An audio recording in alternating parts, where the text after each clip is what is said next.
재벌집 막내 아들이라는 그 드라마가 있습니다. 거기서 보면은 그 뉴데이터 테크놀로지라는 그 회사가 나오는데 그 주식이 막 올라가는 그런 장면이 나오는데, 사실은 그게 예전에 실제로 있었던 그런 기업이죠.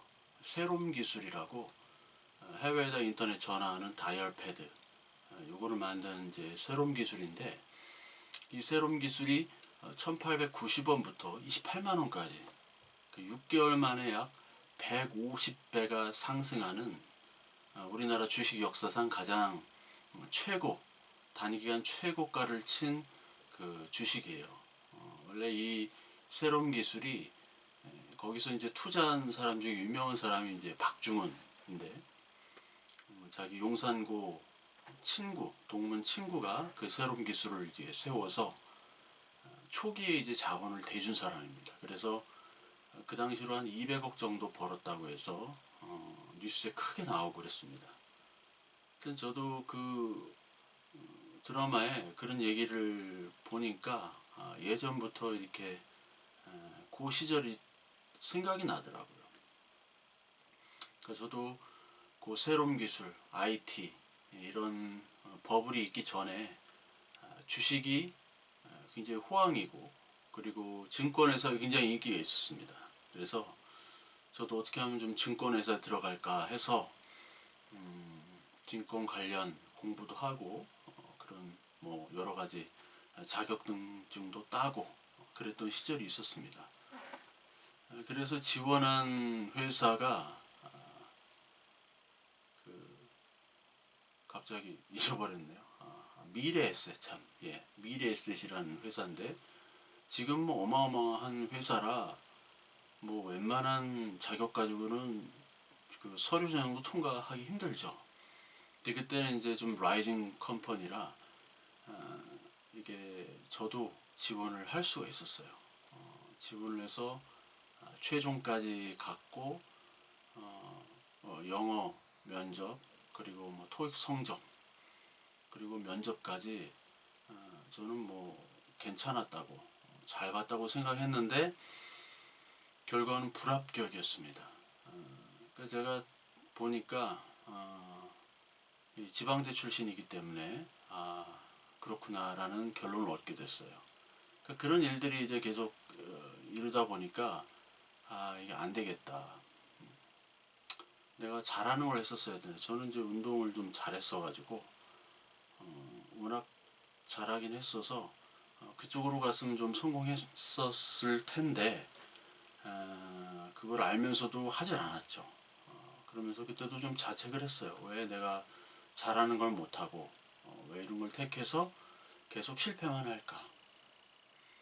그때 당시에 이제 저희 집에도 빚이 좀 상당했었고, 그리고 여러 가지 이제 집안의 문제들이 많았던 차에 제가 취업을 이제 빨리 해서 돈을 벌려고 했었는데 그런 마음이 이제 사라지게 되더라고요. 그러면서 한 돈 100만 원 정도 가지고 런던으로 갔습니다. 그래서 거기서 뭐 알바도 하고 첼시 구단, 첼시 FC 그 스탠포드 브리지에서 감자튀김, 뭐 햄버거 이런 거 팔았어요. 팔면서 또 호텔에서 일도 하고, 그래서 이제 거기서 좀 살아보려고 그렇게 하던 차에 제가 이제 마음을 먹고 신학교에 가기로 했죠. 급하게 이제 한국에 와서 시험을 봤는데 운 좋게 합격을 했고 총신대 신학대학원에 들어가게 됩니다.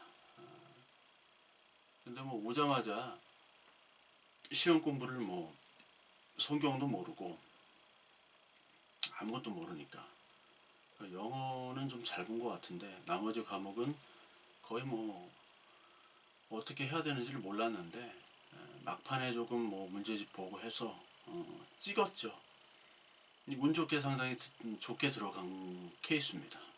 그래서 뭐 다른 전도사님들은 뭐 얼마나 공부했냐 뭐 이런 거 물어보는데 저는 할 말이 없어요. 공부를 할 수가 없었고, 왜냐면 뭐 성경 자체를 모르니까.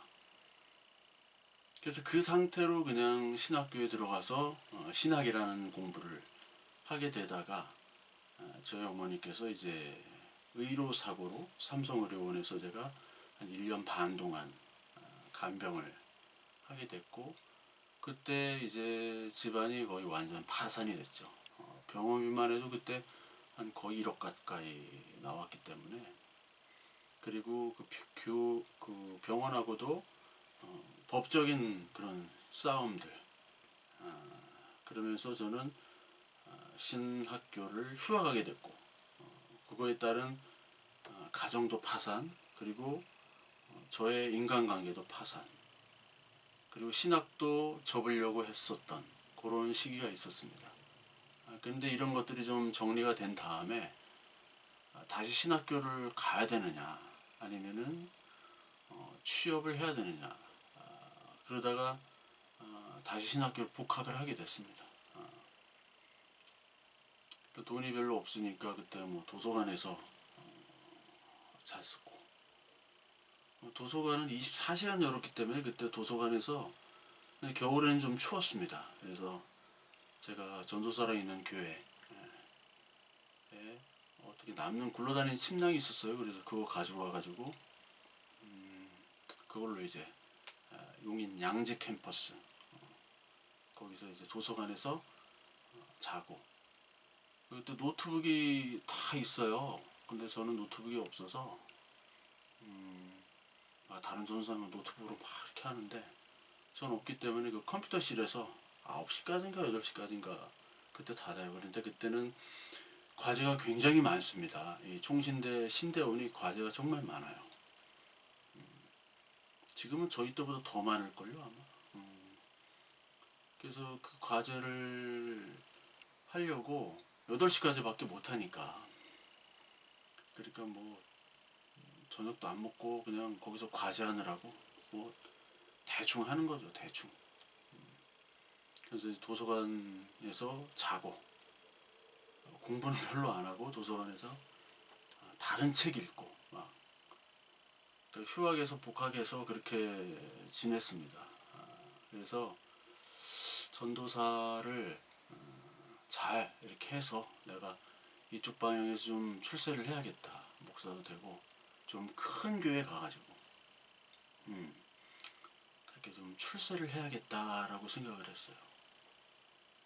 왜냐면 다른 길은 이제 다 없고, 가만히 보니까 뭐 목사가 가장 할 일이 설교하고 기도회 인도하고, 이게 가장 큰 일이거든요. 그러니까 그런 거는 제가 밥만 먹고 하루 종일 하라고 하면 할 수 있겠어요. 예. 뭐 운동하는 거나 뭐 그런 거나.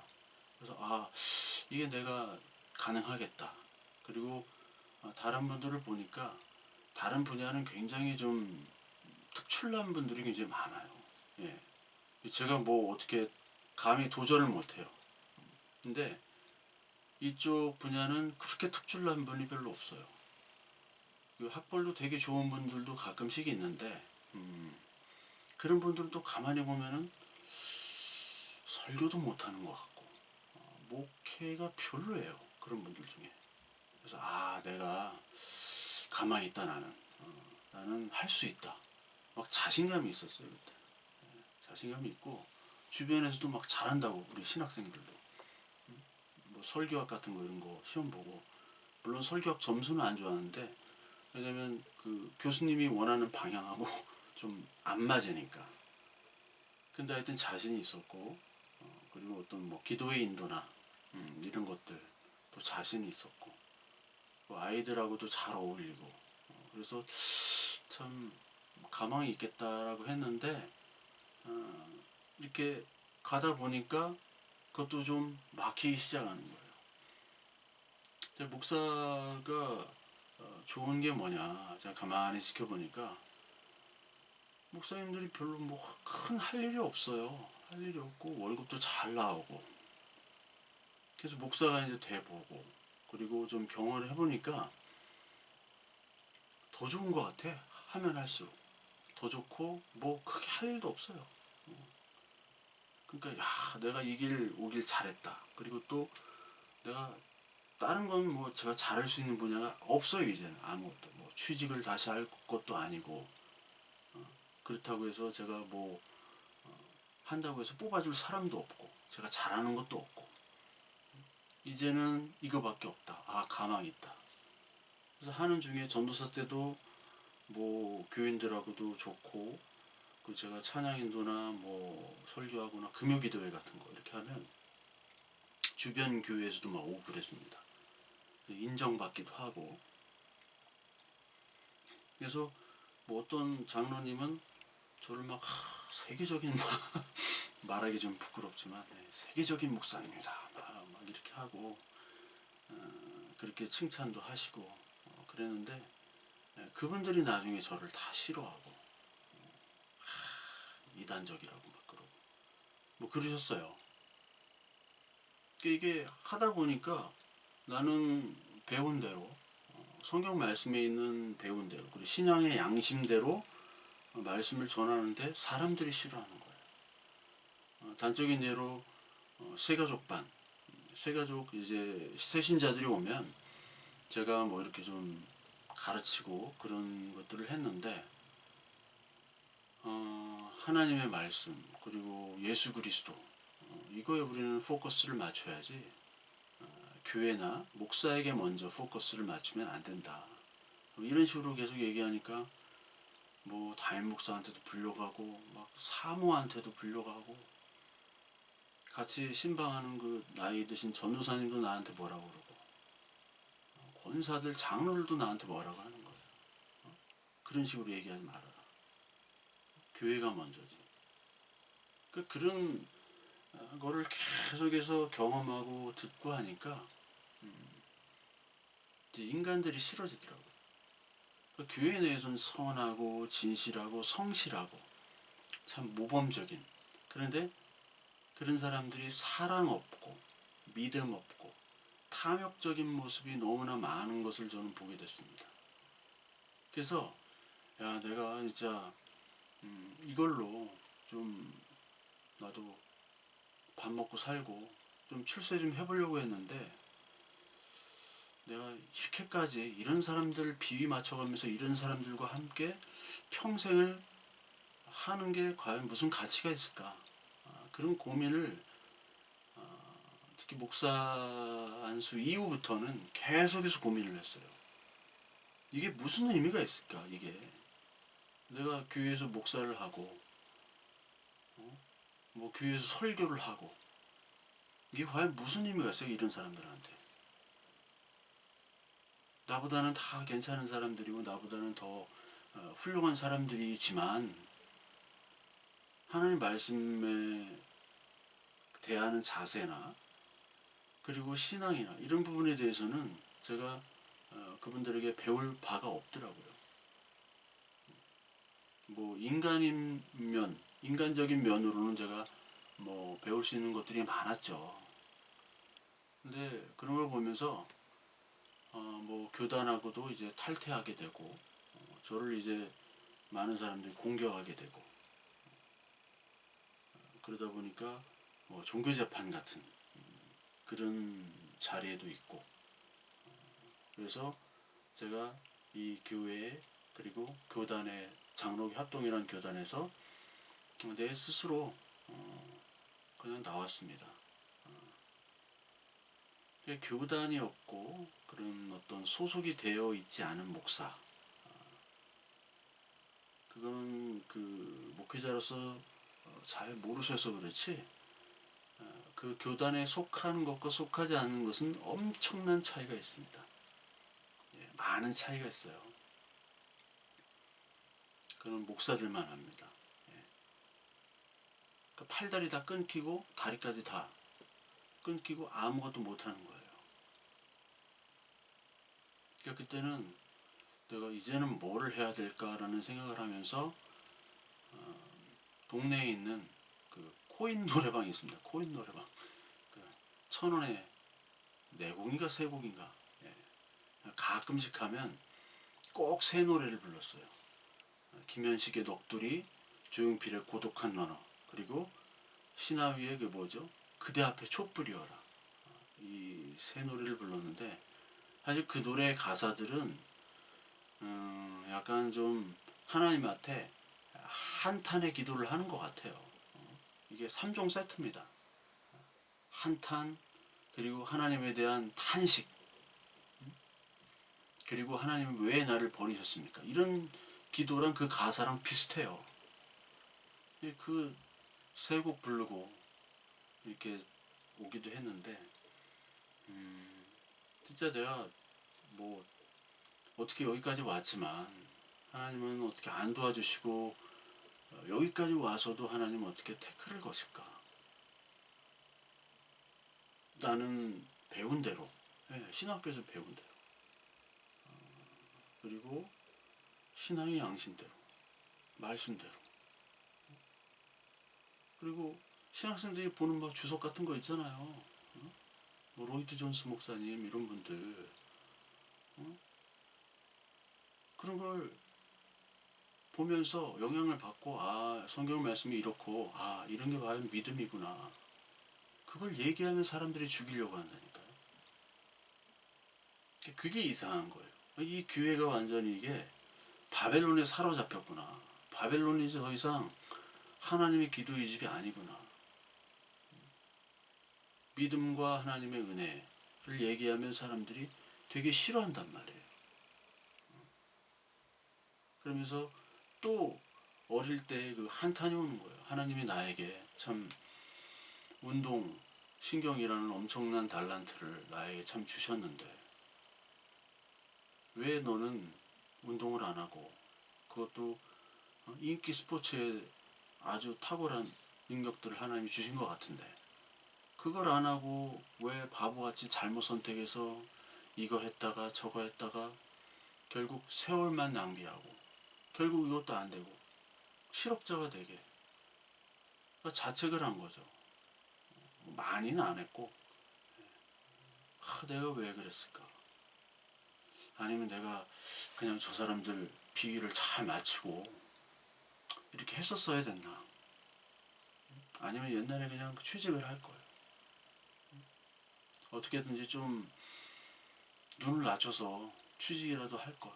이건 뭐 이것도 아니고 저것도 아니고. 제가 할 수 있는 거는 운전, 대리운전 이거밖에 없는 거예요. 이제 어디 취직할 수도 없고 일용직 노동자 뭐 힘은 있으니까 그런 건 잘했을 거고 아니면 대리운전 그거를 해야 되나 그동안 지금 해왔던 그런 목사 배운 게 이거밖에 없는데 이제 이것도 그냥 단절돼 가지고 이것도 끝내고 다른 걸 해야 되나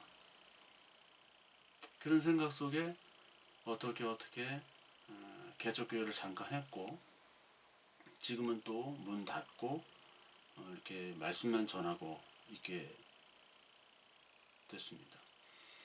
한 3주 전에 제가 한 분을 만났어요.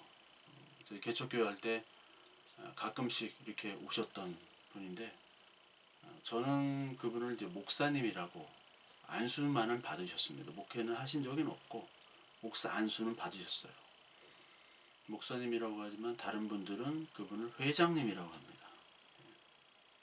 그래서 우리 목사님은 좀 부유한 집에 좀 태어나셨고 그리고 우리나라에서 과거에 가장 유명한 고등학교 그리고 가장 유명한 대학교 졸업하시고 이제 미국에서 캐나다에서 크게 사업을 하셔가지고 돈을 많이 버셨어요.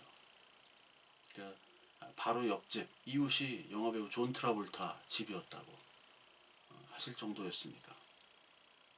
그리고 자녀분들은 다 아이비리그 졸업하고 국제 변호사. 사위들은 다 이제 외국분. 그래서 어떻게 보면 뭐 멀리 사시고 이게 좀 그립기도 하실 텐데 자주 보진 못하시죠. 근데 그 사업에서 성공하신 그 자금을 가지고 국내에서 하나님의 일을 하겠다 해가지고 오셔가지고 좀 20년째 좀 안 풀리셨어요. 그러다가 한 3년 전에 한 4천억 정도 규모 골프장과 그 의료 사업, 이걸 이제 거기 시행사, 시공사는 건설회사고, 건설회사 컨소시엄으로 건설회사 3개가 이렇게 하고, 시행사를 맡으신 거죠. 시행사. 그러니까 땅과 자본을 이렇게 대가지고 이렇게 하는 시행사를 이렇게 맡으셔서 하셨는데, 그게 좀 잘 안 된 거예요. 그래서 자기 재산도 이제 다 날라가고, 그리고 고소당하고, 그런 사기 이런 걸로. 그래서 대전에서 재판이 있어가지고, 재판이 또 여러 개더라고요. 있어가지고 저한테 재판 겸 해서 저도 볼 겸 해서 연락을 하셔서 이렇게 만났어요. 좀 조금 오래 있었습니다, 그분이. 그래서 만나면서 정말 어떤 위로의 또 말씀을 드려야 될지, 그리고 또 다른 재판도 있습니다. 건설사와의 어떤 소송도 있고, 뭐 이런 것들을 얘기하시면서 자기까지 이제 노력한 것들이 이제 물거품이 돼버린 그런 과정들을 또 얘기를 하시면서, 그래도 결국에는 감사하다. 그분이 체험이 굉장히 많으신 분이에요. 보는 막 유체이탈, 신유의 은사도 있으시고 여러 가지 그런 경험이 많으신 분인데, 이제 하나님이 나에게 이런 과정들을 다 통해서 진짜 하나님만을 따르고 하나님만을 섬기는 그런 진짜 아들로 만들어가는 그런 과정이었다라는 것, 그리고 지금 그렇게 하도록 만드셨다는 것을 고백을 하셨습니다. 저도 거기에 굉장히 동의하고요. 목사님이나 나나, 목사님 이제 나이가 연세가 좀 많이 드셔서, 근데 나나 목사님이나 그 목사님은 성공을 하셨죠. 저는 성공한 적은 없습니다. 근데 크게 돈도 버시고 자녀들도 명문 아이비리그 명문대 나와서 국제 변호사. 근데 그렇게 인생의 전반부는 성공을 하셨는데 인생의 후반부가 사실 더 중요하잖아요. 근데 인생의 후반부가 좀 사람이 볼 때는 안 좋은 거죠. 이 세상의 관점에서는. 근데 하나님의 관점에서는 그게 잘 되고 안 되고 똑같은 겁니다. 그 좋은 거예요. 하나님의 자녀로 깨닫게 되면 하나님이 나를 그래도 감사로 사랑하시고 하나님의 은혜를 베푸시는구나. 그 고백이면 성공한 거거든요. 하나님 나라에는. 우리가 욥기를 읽을 때 욥이 처음에 이제 부자였다가 다 한꺼번에 날아가고 이제 마지막에는 또 그 부를 2배나 더 찾지 않습니까? 그래서 많은 사람들이 고진감래, 나중에는 정말 그런 고생 끝에 낙이 있고 2배로 더 축복을 받았다. 여기에만 그냥 우리는 포커스를 맞추고 있는 것 같아요.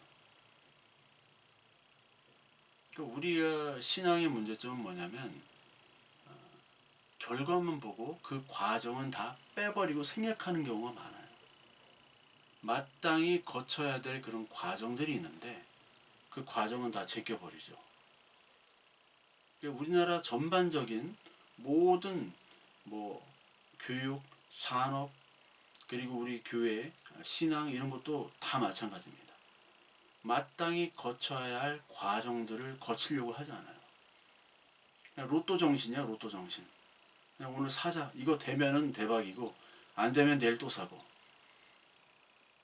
죽을 때까지 내가 그냥 기도하자. 하나님이 주나 안 주나. 해병대 정신. 근데 신앙은 해병대 정신이 필요한 게 아니라 그거는 나의 욕구를 계속해서 강요하는 거고, 하나님이 나에게 어떠한 기도와 어떠한 삶을 살기를 원하시는가, 하나님의 뜻은 무엇인가, 그거를 말씀과 기도에서 발견하는 거거든요. 그게 믿음인데 우리에게 생각하는 믿음은 그냥 좋은 결과를 얻기 위한 그냥 다 수단들인 거예요. 하나님도 수단, 기도도 수단, 예배도 수단, 다 수단이에요. 예배 잘 나오고 교회 잘 섬기고 목사 대접하고 그럼 잘 된다. 누구 봐라. 잘 되지 않느냐. 다 이런 식의 신앙이죠. 이게 신앙이라고 하는 거예요. 이게 예배인 거예요. 그러니까 노력과 자기 재산이 다 날아갔어요. 욥도 그렇고 그분도 그렇고. 근데 하나님이 힘주시고 그래서 감사하대요.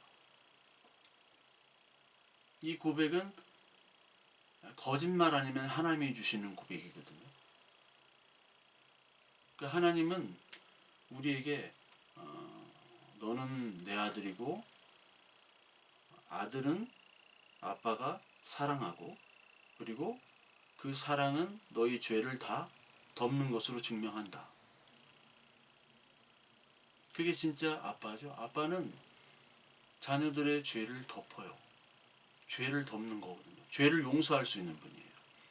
근데 남의 아빠는 죄를 용서할 수 없죠.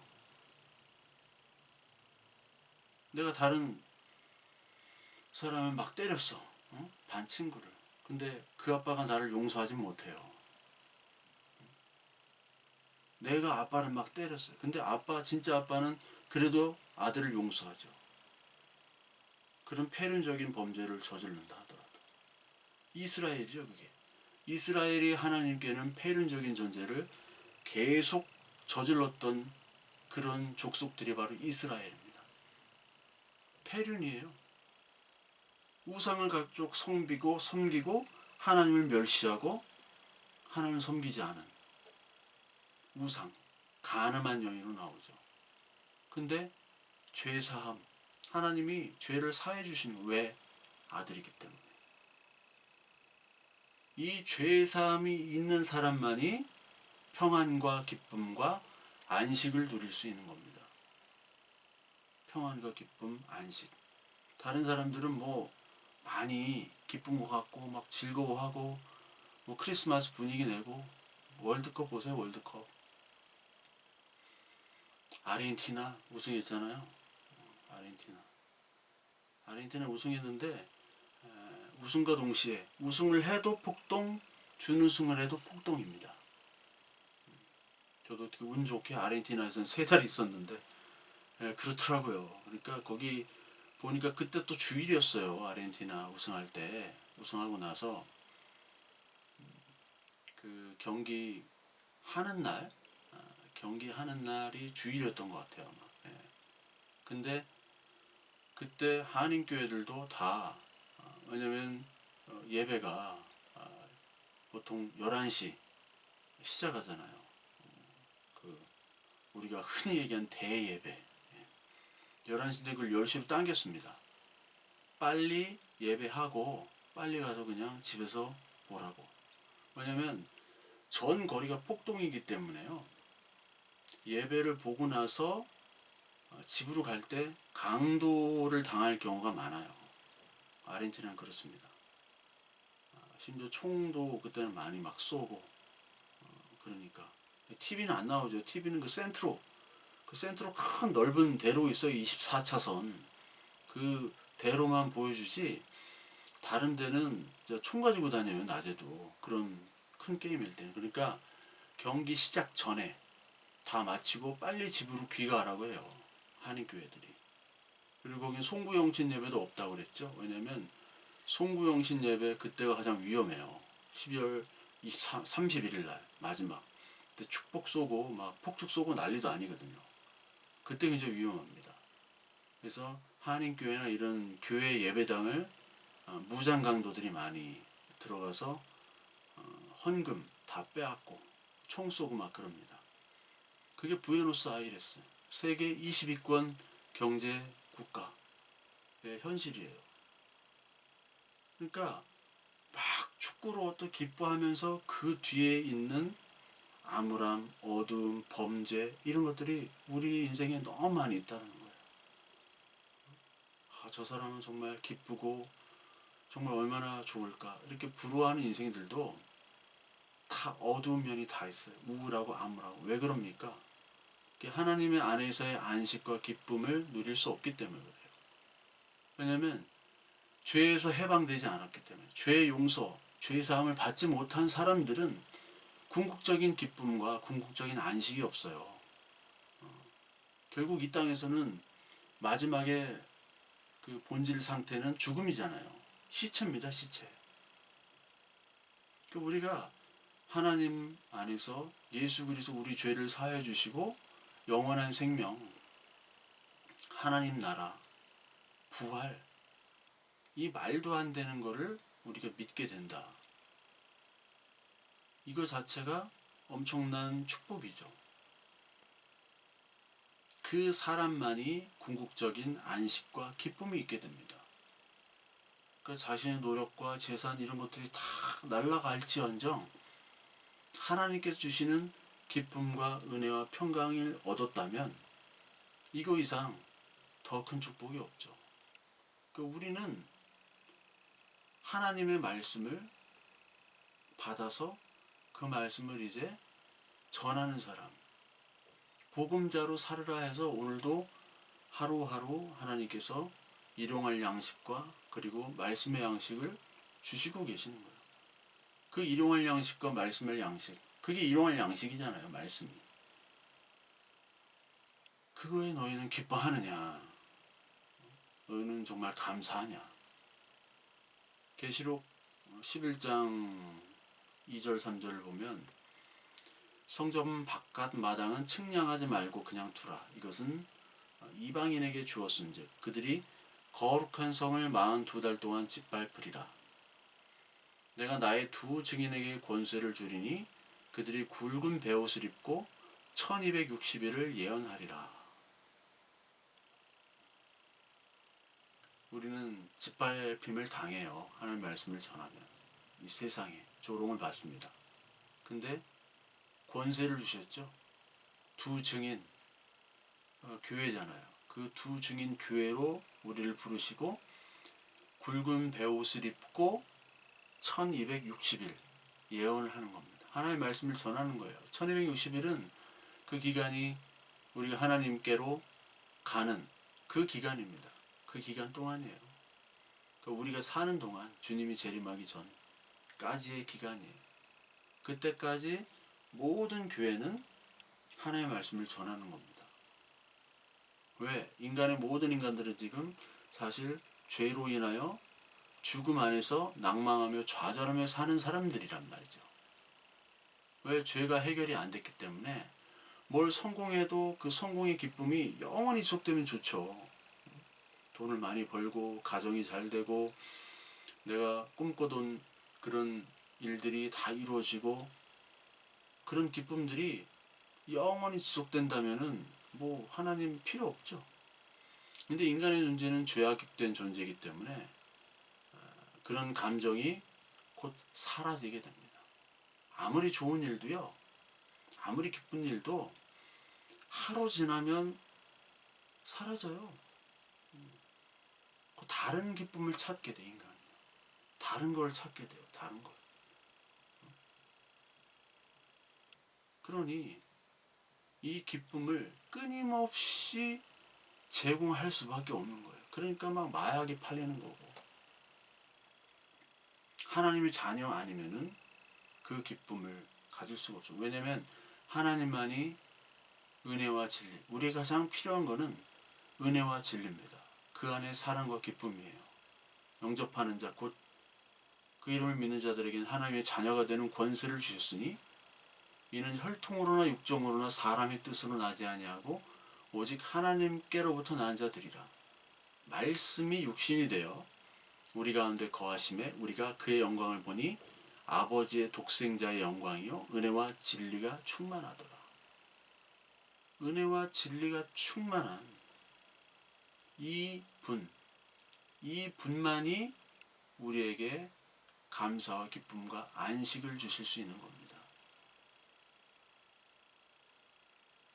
제가 아는 분들 다 물어보면 자녀들이 아프고 본인이 아프고 직장 문제 때문에 괴로워하고 자녀 문제 때문에 괴로워하고 또 아는 후배가 갑자기 전화가 왔는데 회사 문제로 힘들다. 술 먹었다고 자기 형. 술 먹었다고.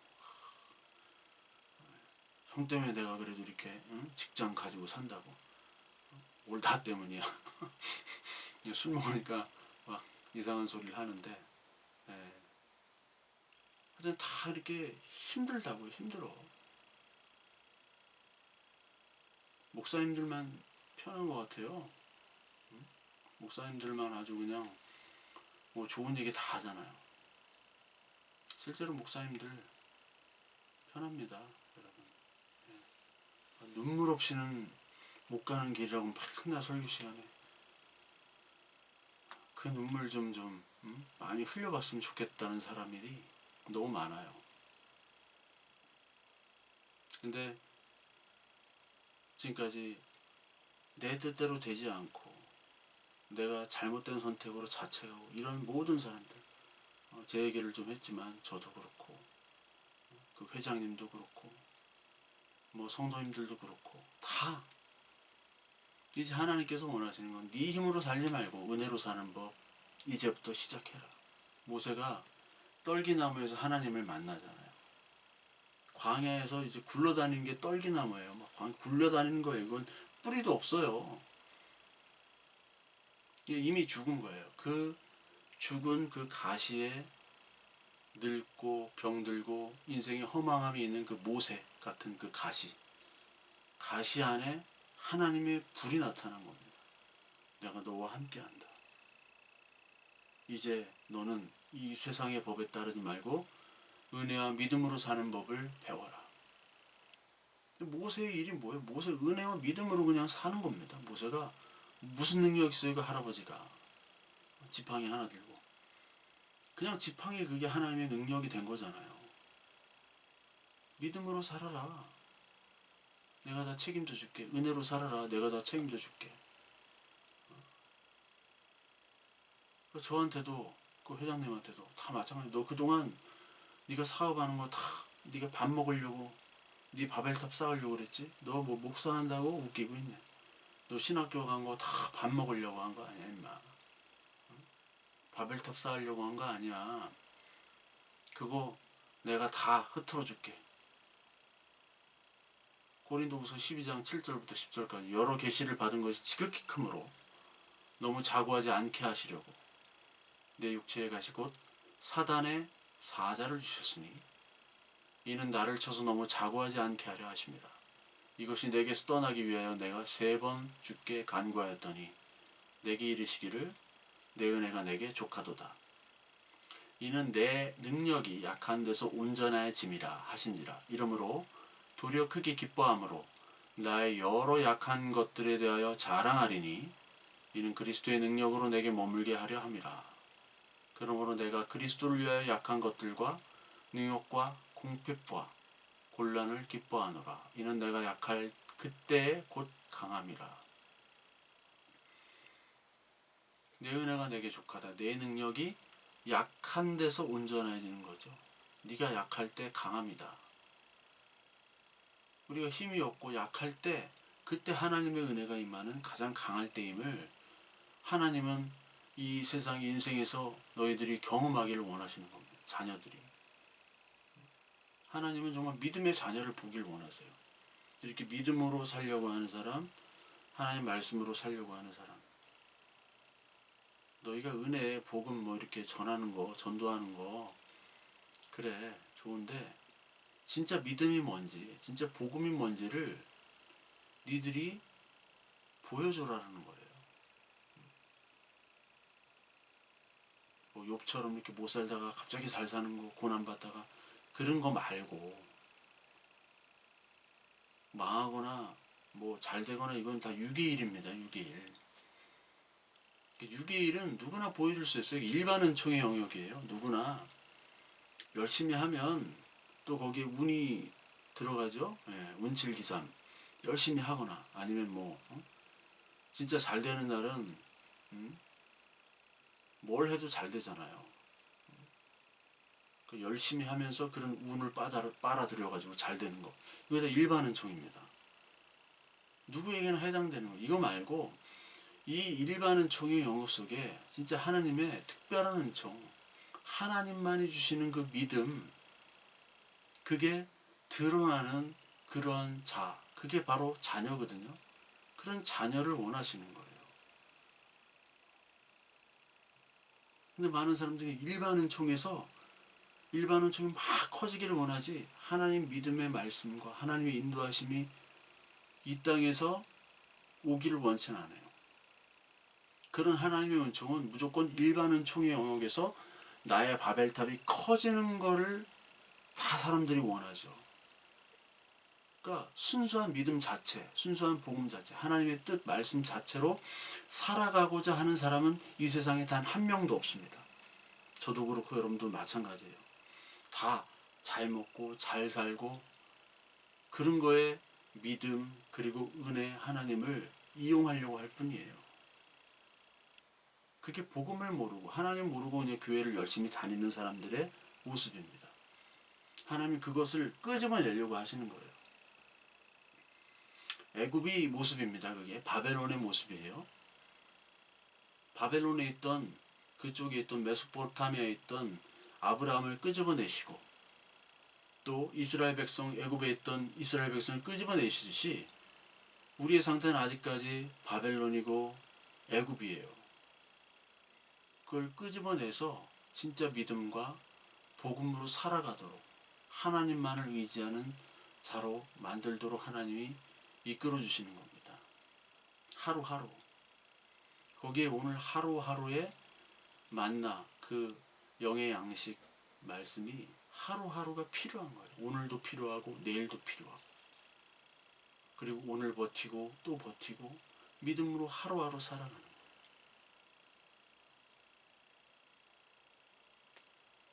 하나님은 그 하늘에서 오는 그 하늘의 은총을 이 땅에서 누리면서 살아가기를 원하시는 그런 자녀들이 많아지기를 원하는 거예요. 그 많아지는 것이 바로 부흥이고 그게 바로 전도입니다.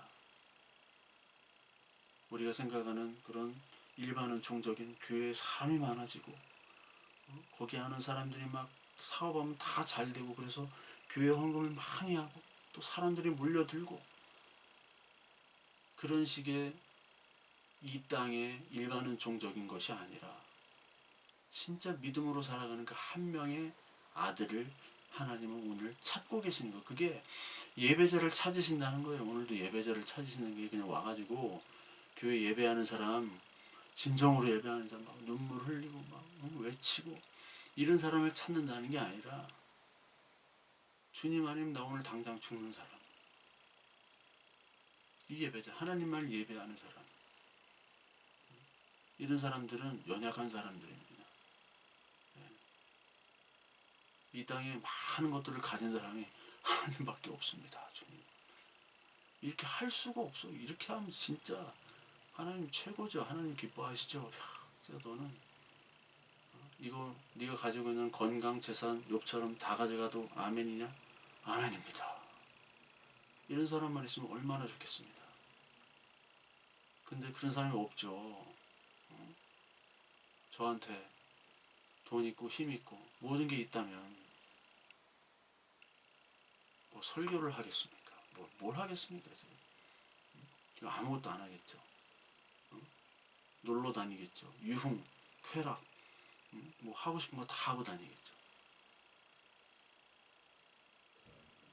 거기로부터 하나님께서 탈출시켜서 하나님의 자녀로 이미 하늘의 것들을 이 땅에 우리의 마음속에 심게 하셔서 이 땅의 것들로 분리시키는 그런 하나님의 역사를 믿음이라고 하는 거고 자녀라고 하는 거고 아들이라고 하는 겁니다. 그런 축복이 진짜 축복이고 그 안에서의 평안이 진짜 평안이고 기쁨입니다. 그래서 올해 이제 다 지나갔고 내년에는 더 이러한 하나님의 특별한 다스림과 특별한 은총, 특별한 하나님의 뜻과 우리가 이 소통하는 하는 뜻을 그냥 저절로 텔레파시처럼 느껴지는 그런 인도함들이 이 생활 속에서 우리 인생 속에서 더욱더 많이 나타나는 그런 한 해가 되기를 간절히 소망합니다.